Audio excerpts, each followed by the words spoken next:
नमस्कार, मैं प्रांशी राठौर और आप देख रहे हैं नेक्स्ट 9 न्यूज। महाराष्ट्र में सियासी संकट किसी न किसी मुद्दे को लेकर बढ़ता ही चला जा रहा है।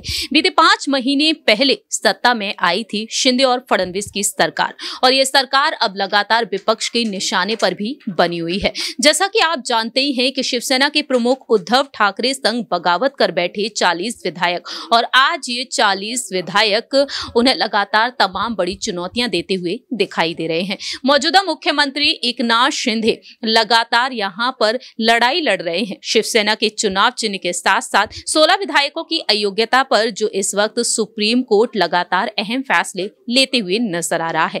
मालूम हो कि 16 विधायकों में खुद एकनाथ शिंदे का नाम भी शामिल है, लेकिन दूसरी ही तरफ यहां पर उप मुख्यमंत्री देवेंद्र फडणवीस भी एकनाथ शिंदे के समर्थन में लगातार उतरे हुए हैं। बीजेपी यहां पर एकनाथ शिंदे का साथ दे रही है, लेकिन इसी बीच यहां पर बीजेपी और शिंदे गुट में कहीं ना कहीं रार पड़ती हुई भी दिखाई दे रही है।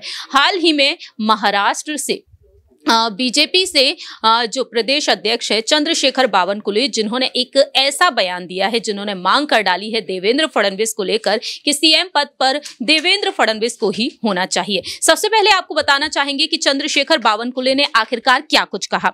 दरअसल आपको बता दें कि चंद्रशेखर बावनकुले ने हाल ही में यहां पर एक बेहद बड़ा बयान दिया, जिससे सियासत तेज हो चुकी है। उन्होंने साफ तौर पर यहां पर एक कार्यक्रम में शामिल होते हुए साफ तौर पर यही कहा कि अब देवेंद्र फडणवीस को सीएम बनना चाहिए। आपको बता दें कि एक कार्यक्रम में वह शामिल हुए, नागपुर में एक सार्वजनिक कार्यक्रम में उन्होंने कहा कि जब तक मैं भाजपा की राज्य इकाई का अध्यक्ष हूं, फडणवीस को सीएम होना चाहिए। लेकिन बीजेपी लीडर ने यहां पर वाक्य को अधूरा छोड़ दिया और इसके बाद थोड़ा सा रुक गए, लेकिन बाद में उन्होंने ये भी कहा कि हम सभी को इस तरीके से काम करने की जरूरत है।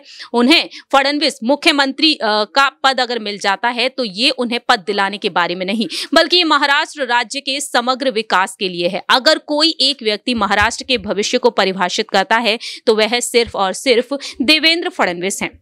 उनसे पहले चंद्रकांत पाटिल ने भी एक बयान दिया था कि शिंदे को भारी मन से मुख्यमंत्री बनाया गया। इसी पर हम बात करना चाहेंगे हमारे सहयोगी दीपक से कि आखिरकार उनका क्या कुछ कहना है, क्योंकि दावे यहां पर ये किए जा रहे हैं कि कहीं ना कहीं आने वाले समय में विधानसभा चुनाव में शिंदे सीएम पद पर नजर नहीं आएंगे, बल्कि देवेंद्र फडणवीस ही नजर आएंगे। तो दीपक, आपका इस पर क्या कुछ कहना है? क्या वाकई में बीजेपी अब आने वाले विधानसभा चुनाव में, जो साल 2024 में होंगे, लोकसभा चुनाव भी उसी में होने वाले हैं, उद्धव ने दावा किया है कि महिला को मुख्यमंत्री होना चाहिए, तो आपके मुताबिक आपकी क्या कुछ राय है? क्या वाकई में यहां पर देवेंद्र फडणवीस सीएम पद पर नजर आएंगे या फिर एकनाथ शिंदे को फिर से आगे किया जाएगा? देखिए, एकनाथ शिंदे के नाम पर पहले ही मोहर लगा दी गई है। ये बात साफ कर दिया गया है कि 2024 के विधानसभा चुनाव में शिंदे ही मुख्यमंत्री पद के दावेदार रह सकते हैं, लेकिन उस बीच कई चुनौतियां रहेंगी। जैसे लोकसभा चुनाव के चुनाव पहले रहेंगे, बीएमसी चुनाव पहले रहेगा, और उसके बीच अगर बात करें कोर्ट के फैसले आने हैं, तो उन सब मामलों को देखने के बाद ही शायद शिंदे के नाम को दोबारा से कह सकते हैं कि एक मोहर के लिए भेजा जाए,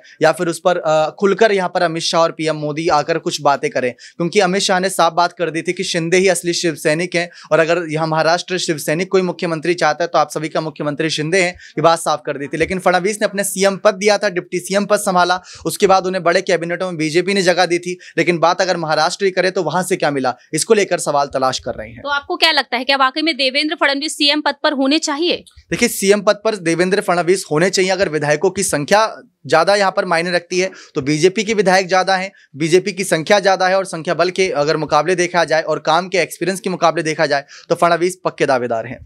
जैसा कि दीपक ने यहां पर साफ तौर पर कह दिया है कि कहीं ना कहीं देवेंद्र फडणवीस सीएम पद के लिए पक्की दावेदारी रखते हैं। अब देखना यह दिलचस्प होगा कि चंद्रशेखर बावनकुले ने तो ये बयान दे दिया, उनसे पहले चंद्रकांत पाटिल ने यह बयान दिया था, लेकिन अब आने वाले समय में पता चलेगा कि बीजेपी की तरफ से देवेंद्र फडणवीस एक बार फिर से आगे होंगे या फिर यहां पर एकनाथ शिंदे को सीएम पद की दावेदारी के लिए आगे किया जाएगा। इस पर आपकी क्या कुछ राय प्रतिक्रिया है, ये आप बता सकते हैं कॉमेंट सेक्शन में। फिलहाल के लिए हम चलते हैं, बाकी की तमाम अपडेट्स के लिए आप देखते रहिए नेक्स्ट 9 न्यूज।